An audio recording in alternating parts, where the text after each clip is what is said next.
இன்றைக்கி பார்த்திங்கன்னா சாமி அரிசி பிரியாணி செய்ய போகிறேன். இதில் 2 டம்ளர் அரிசி எடுத்துருக்கிறேன். இதை கழிஞ்சிட்டு 2-3 டைமும் 10 நிமிஷம் ஊற வச்சுக்கலாம். ஊற வச்சுட்டு எப்படி செய்யணும் காமிக்கிறேன். பிரியாணிக்கு தேவையான பொருள் பார்த்திங்கன்னா, ஒரு ஸ்பூன் சீரகம், ஒரு ஸ்பூன் சோம்பு, ஒரு 2 பட்டை, அந்த கிராம்பு, ஒரு 2 சின்ன சின்ன பட்டை, ஒரு அன்னாச்சிப்பூ, 2 பிரிஞ்சலை, கொஞ்சம் இஞ்சி பூண்டு, அப்புறம் ஒரு சின்ன பெரிய வெங்காயம் 2 பச்சை மிளகா, 1 கப்பு கேரட் பீன்ஸு, 2 தக்காளி, கொஞ்சம் புதினா, கொஞ்சம் கொத்தமல்லி, கொஞ்சம் கரம் மசாலா, கொஞ்சம் மிளகாய்த்தூள், கொஞ்சம் மஞ்சத்தூள், இதெல்லாம் போட்டு எப்படி செய்யணும் காமிக்கிறேன். அடுப்பு பற்ற வச்சு குக்கரை வச்சுக்கலாம். எண்ணெய் ஊற்றிக்கலாம். 1 ஸ்பூன் நெய் ஊற்றிக்கலாம். எண்ணெயோட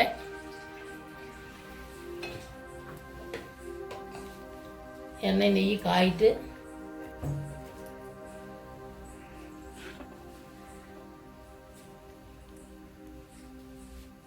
காய்ச்சதுக்கப்புறம் ஜீரகம் சேர்த்துக்கலாம்,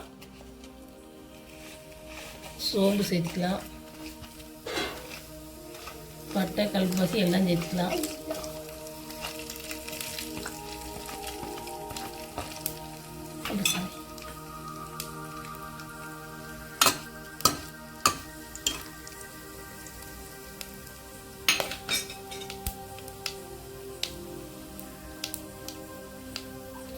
வெங்காயம் சேர்த்துக்கலாம்.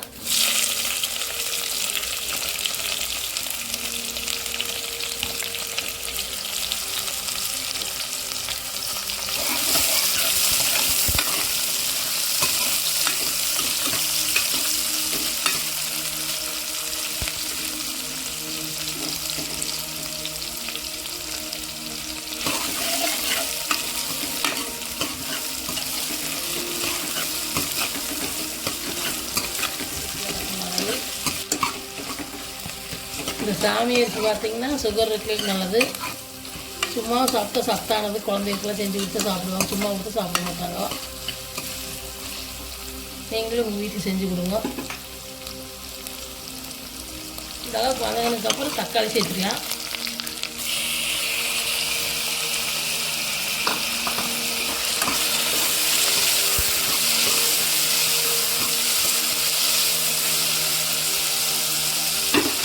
தக்காளி வெங்காயம் வந்து கொஞ்சம் வச்சு சேர்த்துக்கலாம்.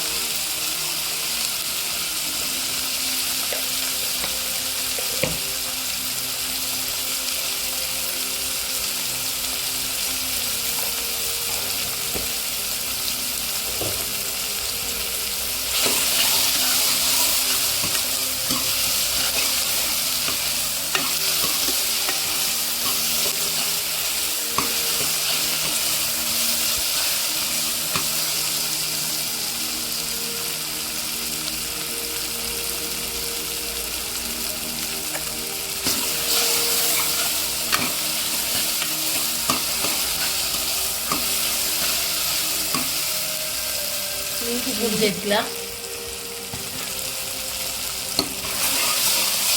நல்லா பச்சை வாசனை வதங்கிட்டு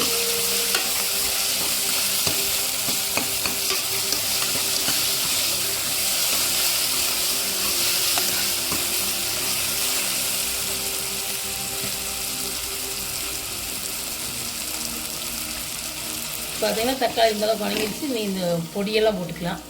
கரம் மசாலா, மஞ்சத்தூள் இதெல்லாம் போட்டுக்கலாம். இதெல்லாம் போட்டு கொஞ்சம் நேரம் வதக்கிக்கலாம், பச்சை வாசனை வதக்கி.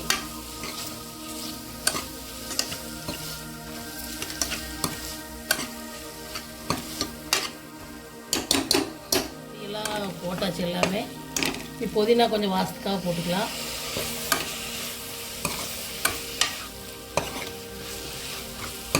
நீங்கள் வேறு காய்கறி இருந்தால் கூட போட்டுக்கலாம். நான் கேரட் பீன்ஸ் மட்டும் போட்டுக்கிறேன். உருளைக்கிழங்கு, காலிஃப்ளவர் எது வேணாலும் வேறு காயெல்லாம் சேர்த்துக்கலாம். நீ காயை போட்டுக்கலாம்.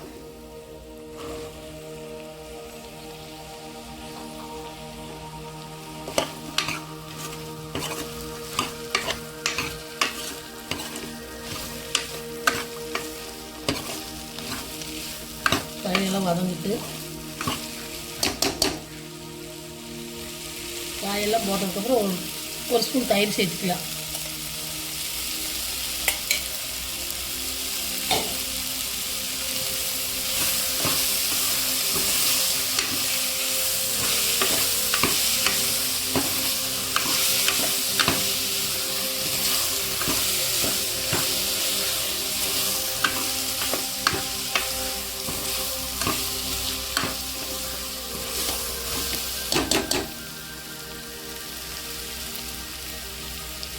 இது பார்த்தீங்கன்னா கொத்தமல்லி தழை போட்டுக்கலாம். அதையும் வதக்கி விட்டுக்கலாம்.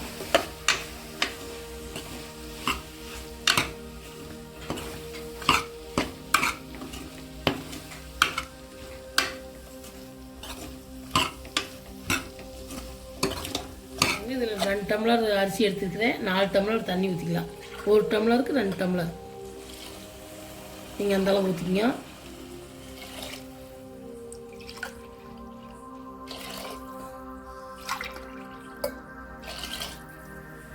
தேவையான அளவு உப்பு சேர்த்துக்கலாம்.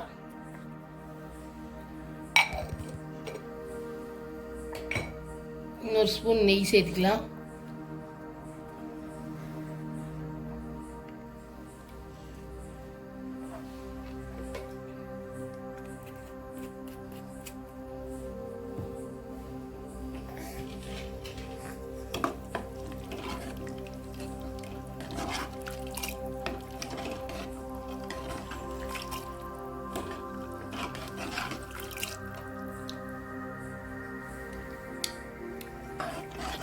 கலந்துட்டு அரிசி சேர்த்துக்கலாம்.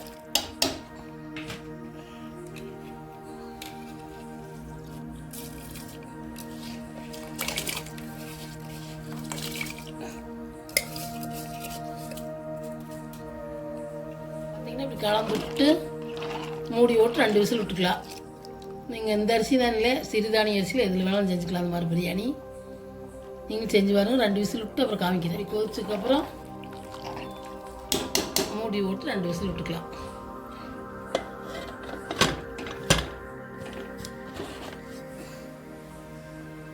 பார்த்தீங்கன்னா விசில் அடங்கிருச்சு. நீ பார்க்கலாம் எப்படி வந்திருக்குன்னு. பாருங்கள், உதிரி உதிரியாக நல்லா வந்திருக்குது. சூப்பராக இருக்குது.